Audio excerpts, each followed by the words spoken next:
Bonjour et bienvenue. Dans cette vidéo, on va utiliser les compétences acquises dans les vidéos précédentes pour enfin modéliser un objet. Ici, on va créer une bouteille de Listerine. Donc si vous n'avez jamais vu une bouteille de Listerine, ça ressemble à ça.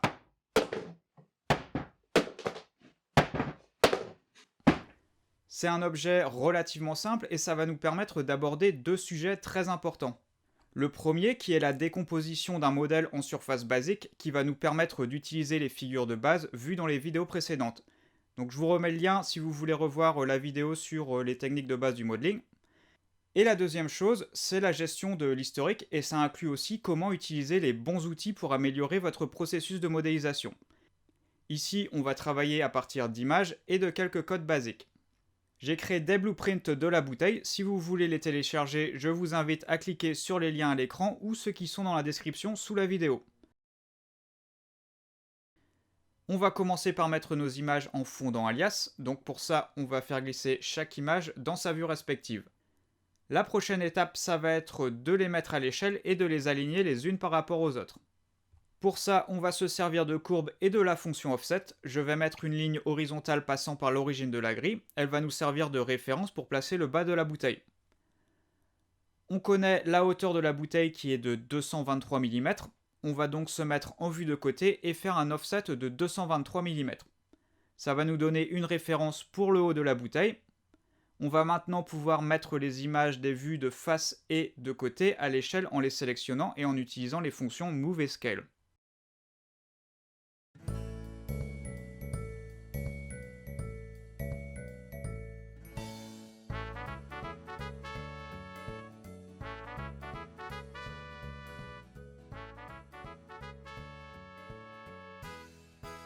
Une fois mise en place, on va pouvoir tracer une ligne par-dessus le côté de la bouteille et on va s'en servir comme référence pour placer le canevas en vue de dessus.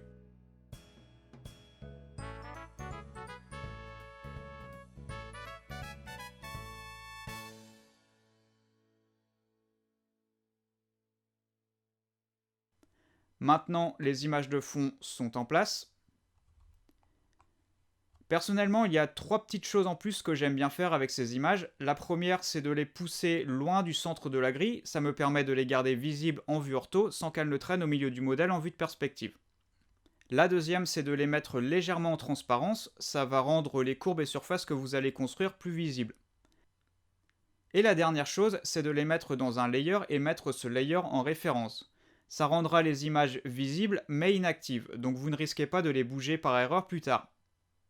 Ça va aussi permettre facilement de les rendre visibles ou invisibles. Maintenant, on va s'intéresser au modèle en lui-même et essayer d'établir un petit peu notre stratégie de construction avant de commencer. La première chose qu'on va essayer d'identifier, c'est si la pièce est symétrique suivant un ou plusieurs plans. On voit que la pièce est symétrique suivant deux plans, ça veut dire qu'on pourrait se contenter de seulement modéliser un quart de la pièce. Ici, je vais quand même faire la moitié de la bouteille. La raison pour laquelle je vais faire ça, c'est qu'on a affaire à une pièce très simple, donc elle ne va pas nécessiter beaucoup plus de travail et ça nous évitera d'avoir à gérer les continuités au niveau du plan de symétrie. Une deuxième raison qu'on aurait pu avoir, qui va être liée à la gestion de l'historique, c'est qu'un design peut démarrer symétrique et au fur et à mesure de son évolution devenir non symétrique. Des fois, il sera plus facile et plus rapide de modifier un objet qui n'est pas coupé par un plan de symétrie. Dans notre cas, on n'a pas ce problème puisqu'on essaye de recréer un objet existant, donc on sait déjà à quoi il va ressembler une fois fini et que son design ne va pas évoluer au cours de sa création. Quand vous êtes amené à faire de la recherche de style avec Alias, vous allez souvent devoir mettre à jour votre modèle pour créer plusieurs itérations, variantes de votre design. Plus votre modèle sera flexible et facile à modifier, plus vous serez compétitif. Une fois qu'on a défini nos plans de symétrie, on va essayer de visualiser comment on va découper notre modèle en surface de base, en surface simple. En général, j'essaie de repérer les surfaces circulaires. Elles sont simples et rapides à construire vu qu'on n'aura qu'à définir une section et créer des surfaces à l'aide de l'outil Revolve. Donc ici, les surfaces circulaires, ça va être le bouchon et le goulot, et leur section va ressembler à quelque chose comme ça. Maintenant, on va s'intéresser au reste. Le but, ça va être de décomposer le modèle en surfaces à quatre côtés qui vont permettre leur construction à l'aide des différents outils. Donc l'outil Square, Skin, Draft et compagnie. Dans notre cas, ça va être vraiment très simple, puisque toutes les surfaces de l'objet ont 4 côtés et une courbure constante. On va donc reprendre la même structure, et ça devrait ressembler à quelque chose comme ça. La seule exception, ça va être au niveau des surfaces en dessous du goulot, donc celles qui sont en haut de la bouteille. À cet endroit, la surface centrale va peut-être avoir une forme mal contrôlée due à la différence de taille entre les deux côtés opposés. À ce moment-là, on va peut-être construire des surfaces plus grandes qu'on trimera par la suite. Nos surfaces de base devraient ressembler à quelque chose comme ça. Ici, on a un modèle simple, donc c'est relativement facile de tout définir avant de commencer. Pour les modèles plus complexes, on fera juste un plan grossier pour commencer et on fera des ajustements au fur et à mesure de la construction s'il y a des choses qui ne marchent pas. Après, il ne nous restera plus qu'à définir les surfaces de raccord, donc les congés ou les rayons suivant comment vous les appelez. Ici, c'est facile, ils sont tous constants et de taille identique, donc ça devrait ressembler à quelque chose comme ça. Et on finira avec les coins. Donc voilà, c'est un petit peu la logique derrière ma façon de travailler. Ça nous a pris un petit peu de temps, mais avec de la pratique et de l'expérience, c'est un procédé que vous ferez mentalement sans même vous en rendre compte. En débutant, ça peut aider de le faire sur papier ou sur Photoshop comme on l'a fait ici. Ou même Paint pour les plus hardcore d'entre vous. Maintenant, on va ouvrir Alias pour commencer à construire notre modèle. On va commencer par créer quelques courbes qui vont nous permettre de créer les premières surfaces. Je vais démarrer par la base, donc je me mets en vue de dessus et je vais tracer mes courbes. Je vais commencer par les courbes qui vont servir à créer les surfaces du côté de la bouteille. Ici, je prévois d'utiliser l'outil Square avec l'option Implied Curvature pour créer mes surfaces et qu'elles soient symétriques. Donc il va falloir faire bien attention à ce que les premiers points de la courbe soient alignés sur l'axe Y. Je vous remets le lien de la vidéo sur les surfaces symétriques si vous voulez voir ou revoir les différentes manières de gérer les surfaces symétriques. Je vais en profiter pour faire une parenthèse rapide. Certaines personnes avec beaucoup d'expérience en classe A, donc en surface de production, ont commenté sur cette vidéo en disant que pour la classe A, on va toujours construire de grandes surfaces symétriques et non des demi-surfaces avec une continuité au niveau du plan de symétrie. Donc évidemment, ces personnes ont tout à fait raison et j'aurais dû le mentionner dans la vidéo. Le fait de faire de grandes surfaces, ça permet d'obtenir une continuité en G3 au niveau du plan de symétrie une fois retrimé, et ça limite aussi beaucoup les risques de boss au centre du modèle. Ici, ce n'est pas mon but de créer un modèle pour la classe A. Ce que j'essaie de vous montrer ici, c'est comment créer un modèle de qualité décente tout en étant flexible pour vous permettre de faire une recherche de style efficace. Personnellement, je suis plus rapide quand je dois modifier des surfaces construites avec l'outil Square et l'option Implied Curvature. Si vous vous sentez plus à l'aise ou préférez utiliser de grandes surfaces, faites-le. Voilà, je vais refermer cette petite parenthèse et revenir sur notre modèle. Je vais faire une symétrie de nos courbes suivant le plan YZ à l'aide de l'outil Mirror. Et pour finir, je vais créer la troisième courbe. Pour ça, j'utilise une courbe de degré 2 et je bouge le point du milieu sur l'axe Y à l'aide du bouton droit de la souris. Le fait de faire ça, ça va garantir que la courbe soit symétrique sur l'axe Y. Donc on a la base de la bouteille. On va passer à la deuxième série de courbes. Elles vont nous permettre de construire le chanfrein du bas de la bouteille. On voit que ce chanfrein est constant. Le plus simple, c'est donc de faire un offset de notre première série de courbes.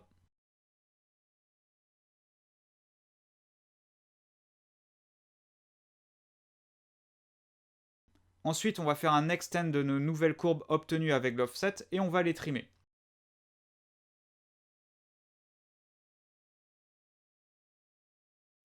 On va aussi vérifier que les premiers points des courbes extérieures sont bien alignés sur l'axe Y en les snappant en utilisant la fonction Move et en pressant CTRL.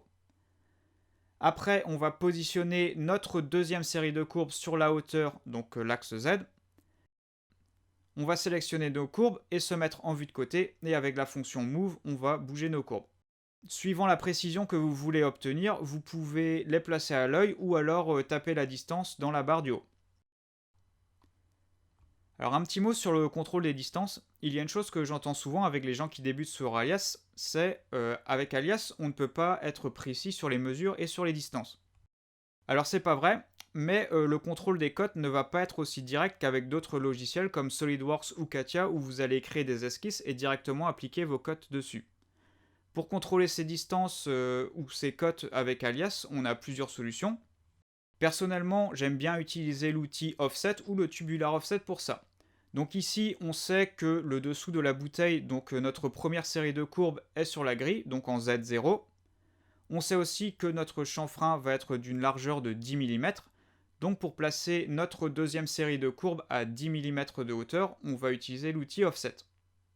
On va commencer par se mettre en vue de côté. Ensuite, on va placer une courbe horizontale passant par la base de la bouteille et on va créer un offset de 10 mm, la largeur de notre chanfrein.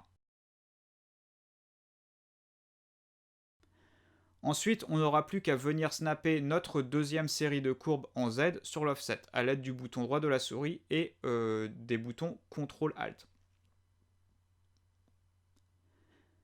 Maintenant, on sait que notre chanfrein sera de la bonne taille et on peut commencer à créer des surfaces.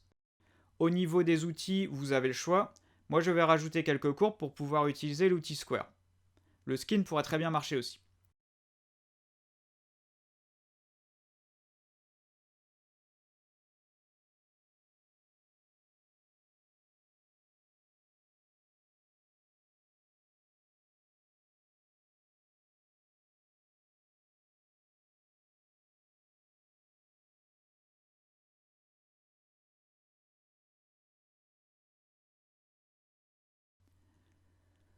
On voit que la prochaine section de la bouteille est droite, et je vais en profiter pour parler un petit peu de la gestion de l'historique, et en particulier de comment le choix de vos outils va impacter la flexibilité de votre modèle. C'est pas une question très simple, parce qu'il n'y a pas vraiment de règles, et c'est quelque chose qui s'apprend avec l'expérience. Certains outils vont donner plus ou moins de contrôle sur certains paramètres de votre surface. Par exemple, ici, notre section droite pourrait très facilement être obtenue en utilisant plusieurs méthodes différentes. On pourrait très bien utiliser des squares ou des skins, ou alors on pourrait simplement utiliser l'outil draft. Pour avoir une idée du meilleur outil à utiliser, on va essayer d'anticiper la manière dont le design risque d'évoluer. Par exemple, si je me dis que la section va rester droite, mais qu'il y ait de fortes chances qu'on me dise que la bouteille doit avoir besoin d'être démoulée, donc qu'on me contraigne à respecter des angles de dépouille, à ce moment-là, le draft sera certainement la meilleure solution, puisque c'est l'outil qui me permettra d'obtenir et de contrôler les angles de dépouille le plus simplement et le plus rapidement possible. Il sera possible d'obtenir le même résultat en utilisant des squares, mais les angles de dépouille seront beaucoup plus difficiles à gérer.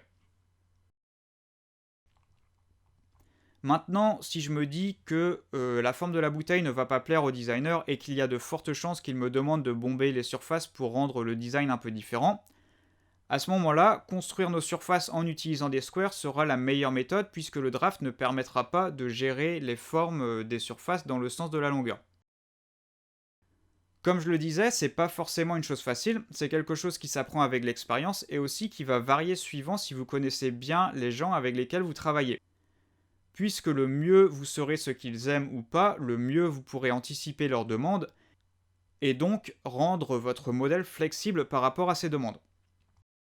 En général, quand je n'arrive pas trop à anticiper, j'utilise des squares. C'est ce qui laisse le plus de flexibilité au niveau du design, malgré le fait que ce soit pas forcément toujours la solution la plus simple ou la plus rapide. Ici, pour notre modèle, on n'a pas vraiment de challenge à ce niveau-là, puisqu'on sait déjà à quoi ressemble le modèle fini. Je vais quand même utiliser des squares parce que c'est la solution avec laquelle je me sens le plus à l'aise. Ici, on remarque qu'on va retrouver les mêmes sections de haut en bas. On aura juste à refaire un chanfrein plus petit sur la partie centrale de la bouteille. Pour ça, on va répéter ce qu'on a fait plus tôt en ajustant la taille de l'offset à 5 mm, ce qui va nous donner une troisième série de courbes.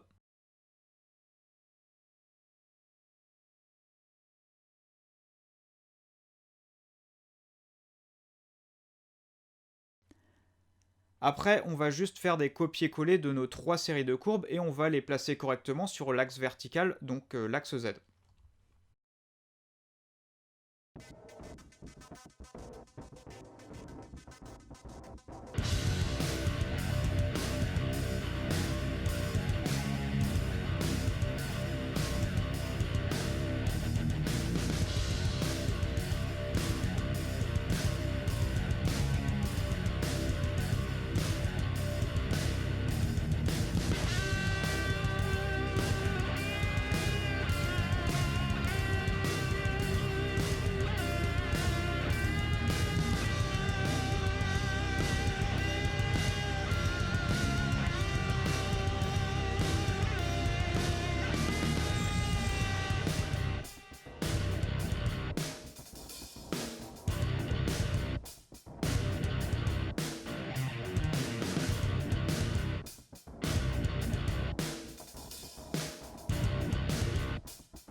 Une fois que ça c'est fait, on va connecter le tout avec quelques courbes pour pouvoir créer des squares.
Comme je le disais en début de vidéo, on va avoir un petit problème en haut.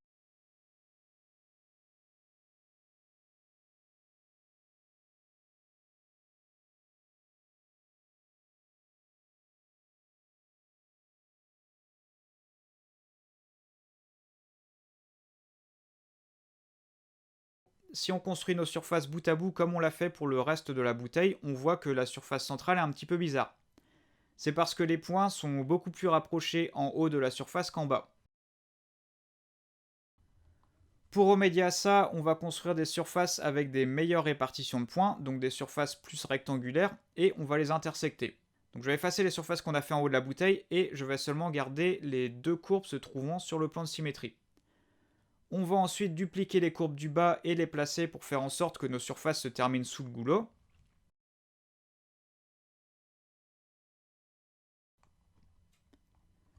Maintenant, on va construire nos surfaces et les intersecter.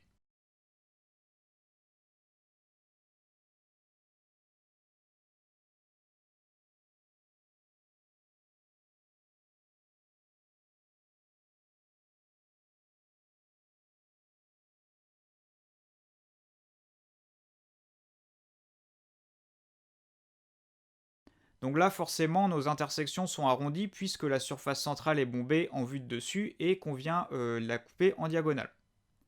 On peut redresser ces intersections en bombant les surfaces du côté pour compenser.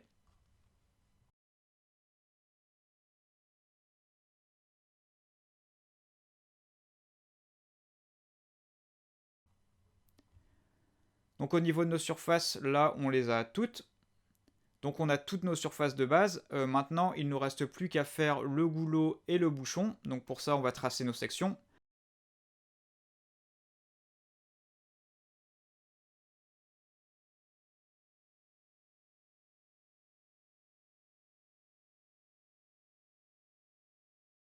Alors un petit conseil, mettez vos congés sur vos sections avant d'utiliser l'outil Revolve plutôt que d'essayer de mettre des congés sur des surfaces déjà construites, ça sera beaucoup plus facile d'obtenir vos continuités. J'utilise un cercle comme guide pour m'aider à bien positionner ma blend curve qui va devenir un congé une fois l'outil Revolve appliqué. Je positionne le pivot de mes sections au bon endroit pour que le Revolve se fasse autour du bon axe. Au niveau des options du Revolve, on va utiliser 4 segments de 90 degrés et utiliser 6 degrés.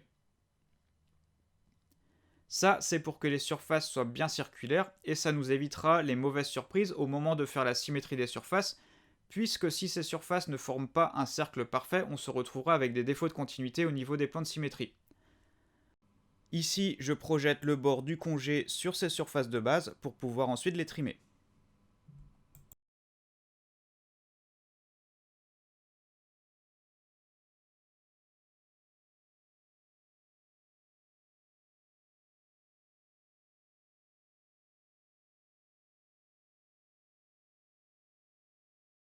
Le dessus du bouchon est plat, donc je vais utiliser un plan pour fermer le volume.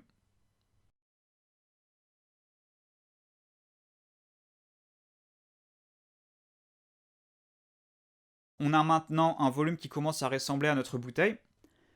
On n'a plus qu'à s'occuper des surfaces de raccord, donc des congés. Encore une fois, on a le choix entre plusieurs outils. On peut utiliser l'outil Fillet ou bien le Tubular Offset combiné au Freeform Blend ou au Square. Comme pour les étapes précédentes, on va essayer de planifier la façon de construire les surfaces de raccord de façon à nous permettre de construire les coins le plus facilement possible. Personnellement, j'aime bien utiliser un mixte de Tubular Offset et de projection de courbe pour couper les surfaces. Avant de commencer, on va se mettre en vue de dessus et projeter une courbe au milieu des surfaces centrales et ensuite on va les trimer. Vu que la bouteille est symétrique sur le plan YZ, on va faire seulement la moitié des congés, donc les congés sur le quart de la bouteille, et à la fin on va faire une symétrie avec l'outil Mirror. Pour la taille des congés, on n'a pas vraiment de contraintes, donc je vais construire un tubular offset sur un rebord et mettre une blend curve entre ces deux surfaces pour avoir une idée de la taille des congés qu'on va obtenir.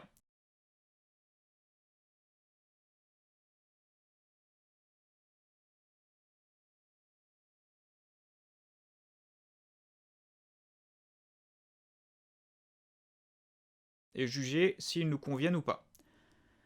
Donc là, ça me paraît pas trop mal. Je vais donc garder cette taille de tubular offset et commencer à couper les autres surfaces.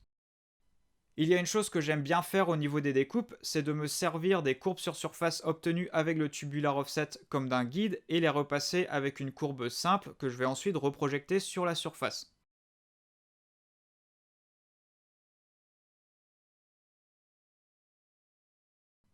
Avant de reprojecter cette courbe, évidemment, j'efface la première courbe sur surface qu'on a utilisée comme guide. Ça me permet d'obtenir des courbes sur surface plus propres qui vont plus tard faciliter l'obtention des continuités.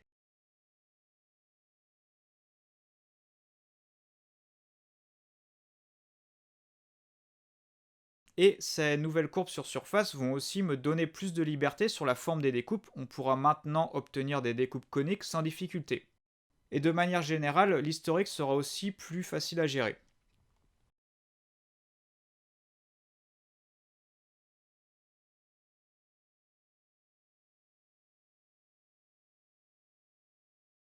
Si on utilise le tubular offset partout, les courbes sur surface ne se terminent pas tout le temps bout à bout. Donc c'est pas forcément une mauvaise chose, mais ça veut dire que le bout de nos surfaces de raccord vont faire des S, ce qui ne va pas forcément faciliter la construction des coins.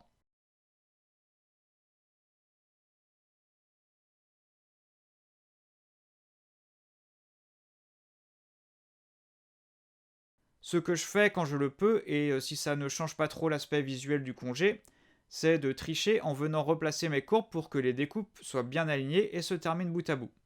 En faisant ça, évidemment, on va compromettre la répartition des points des surfaces de raccord.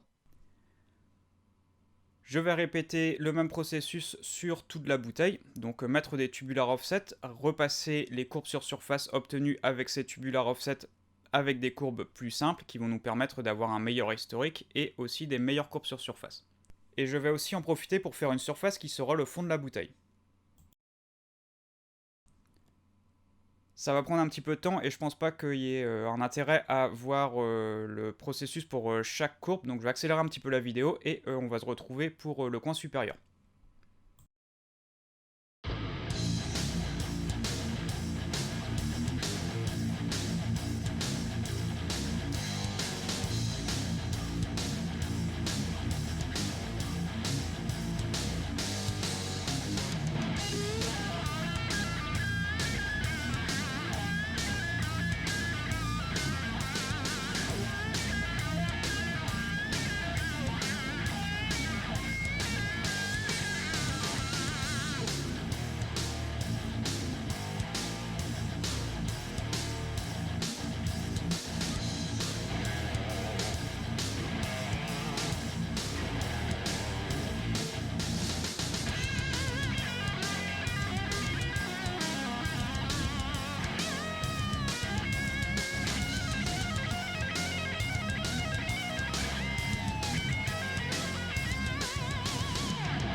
À ce niveau-là, dans notre modèle, on ne va pas rencontrer de problème majeur, à part au niveau du coin supérieur, où là, les angles créés par les surfaces vont nous obliger à faire un gros compromis entre une bonne répartition des points des surfaces de raccord et les S formés par les bouts des surfaces.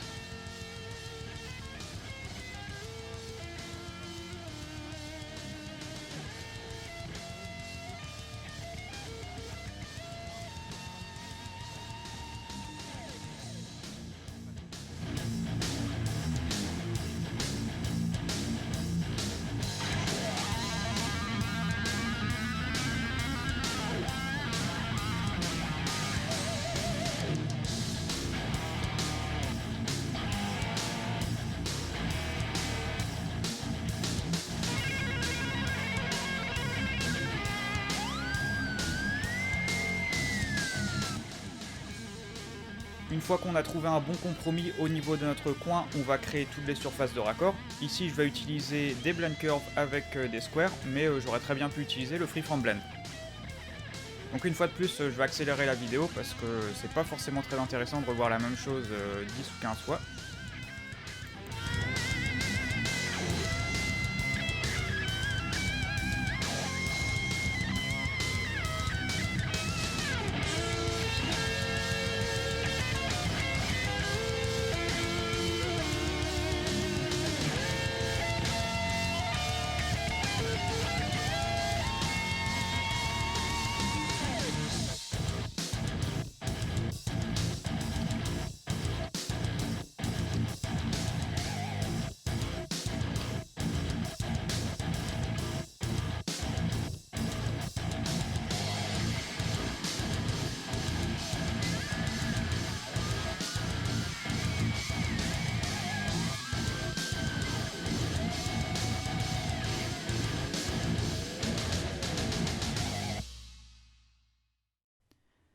Maintenant que toutes nos surfaces de raccord sont construites, on va pouvoir s'occuper des coins.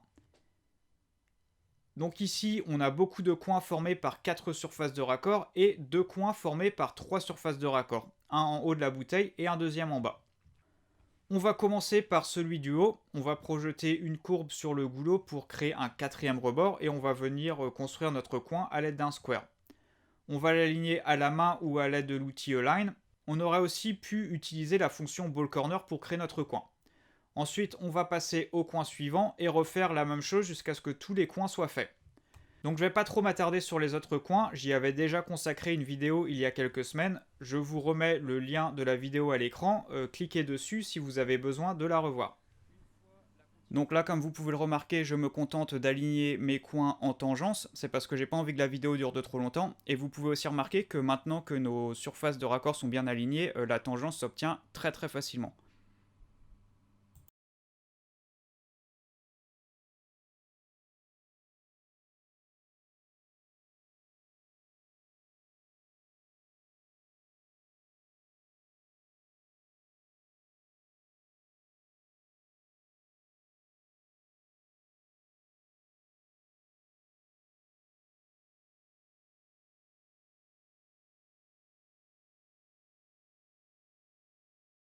Et une fois que tous les coins sont faits, on a notre bouteille. Alors l'avantage de travailler comme ça, c'est que maintenant, si on doit changer le design de notre bouteille, on pourra facilement le faire. Par exemple, on pourra facilement étirer une section de la bouteille, changer les formes et les proportions juste en bougeant les courbes. Donc on va venir reconnecter nos courbes. Des fois, vous allez voir comme ici que les blend curves ont un petit peu de mal à se mettre à jour, donc il faudra venir les aider.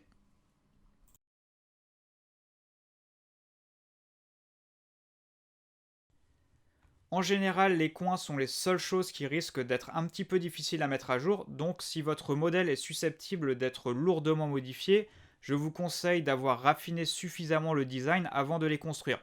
Sinon, vous risquez quand même de perdre beaucoup de temps. Voilà, ça c'était pour vous montrer que le fait de gérer correctement et de prévoir un petit peu l'historique de votre modèle va pouvoir vous permettre de faire des modifications vraiment très rapides par la suite. Beaucoup plus rapides que de reconstruire toutes les parties à changer. La dernière étape, ça va être de faire les symétries avec l'outil Mirror, histoire de fermer le volume. Comme vous aurez pu le remarquer, au niveau purement technique, il n'y avait rien de très compliqué, et le but de ce tuto, c'était plus de vous expliquer ma méthodologie, en mettant l'accent sur le fait que planifier l'architecture de votre modèle en vue de futures modifications est très important, surtout en phase de concept. J'espère que c'était clair, et je vous dis à la prochaine.